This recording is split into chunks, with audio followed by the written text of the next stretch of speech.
Kalau sekarang sudah tidak bisa kontekstual lagi. Buktinya apa? Buktinya orang Kristen kalau berdebat dengan umat Muslim tidak ada yang menang, tidak ada yang menang. Menangnya menang dipaksakan, apalagi para murtadin. Ya, memangnya kalau tidak menggunakan kata Allah, kenapa?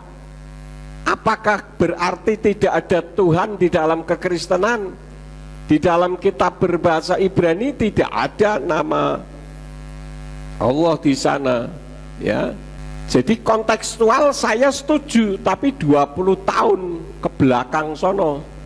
Sekarang orang sudah pinter, makanya banyak pertanyaan-pertanyaan yang ditujukan kepada umat Kristen, dan umat Kristennya tidak mau belajar.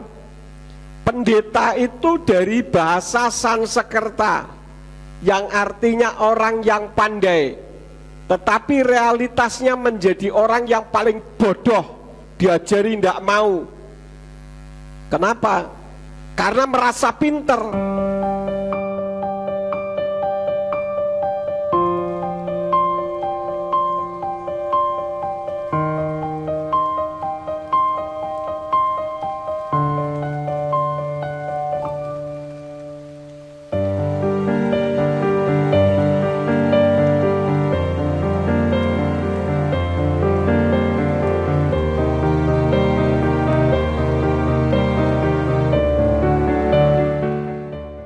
Pada saat ini saya akan membawakan firman yang saya beri judul Yesus bukan Allah.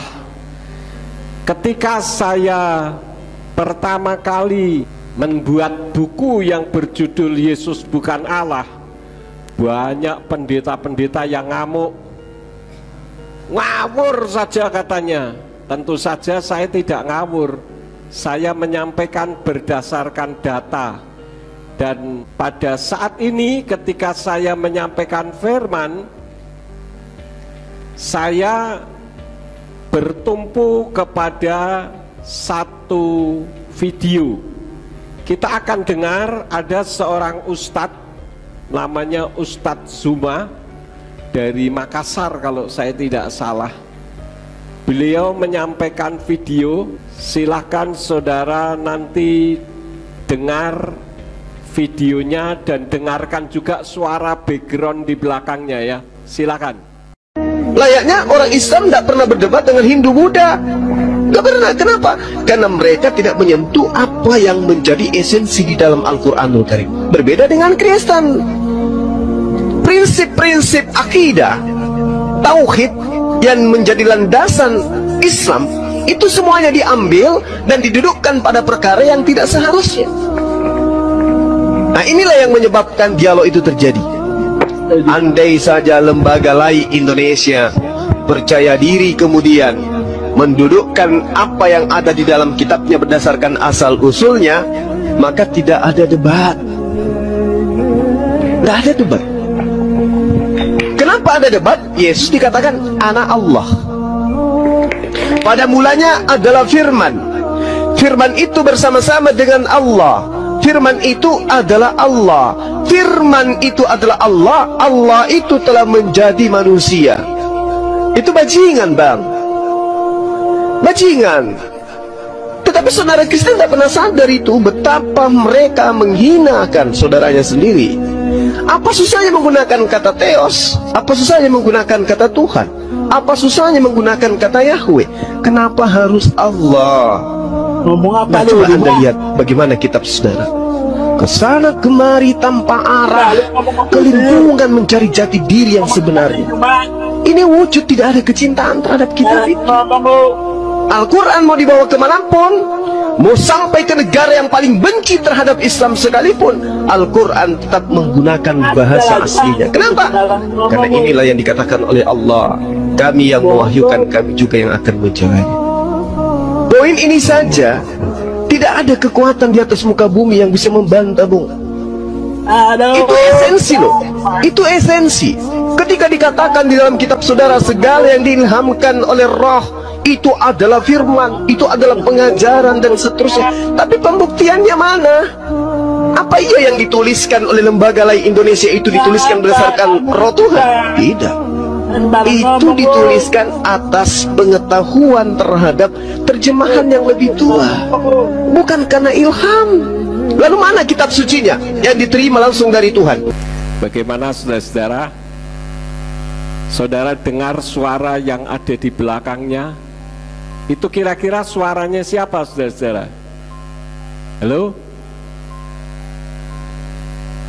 Itu suaranya orang-orang Kristen yang tidak terima dengan perkataan dari Ustadz Zuma.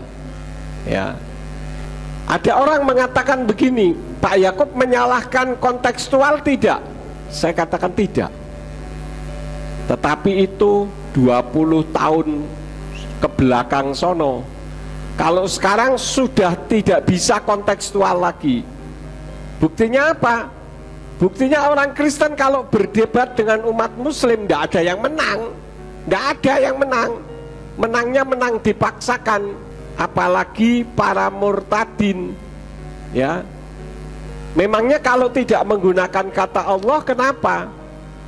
Apakah berarti tidak ada Tuhan di dalam kekristenan? Di dalam kitab berbahasa Ibrani tidak ada nama Allah di sana.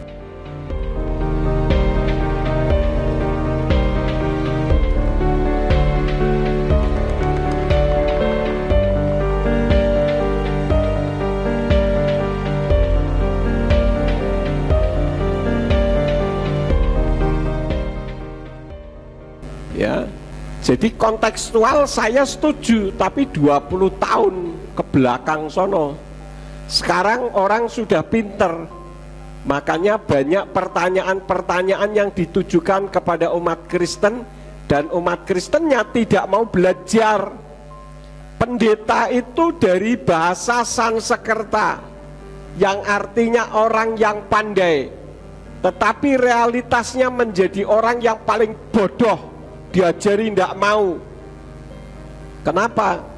Karena merasa pinter, mengatakan bahwa kitab suci terjemahannya Yayasan Lembaga Alkitab Indonesia itu sudah paling benar. Bahkan ada pendeta di Semarang yang mengatakan bahwa saya pedomannya cukup dengan LAI, tapi ajarannya ngawur bondrol tidak karuan, saudara-saudara. Ya, tidak bisa berteologia dengan baik. Kalau menurut saya ini memalukan sekali.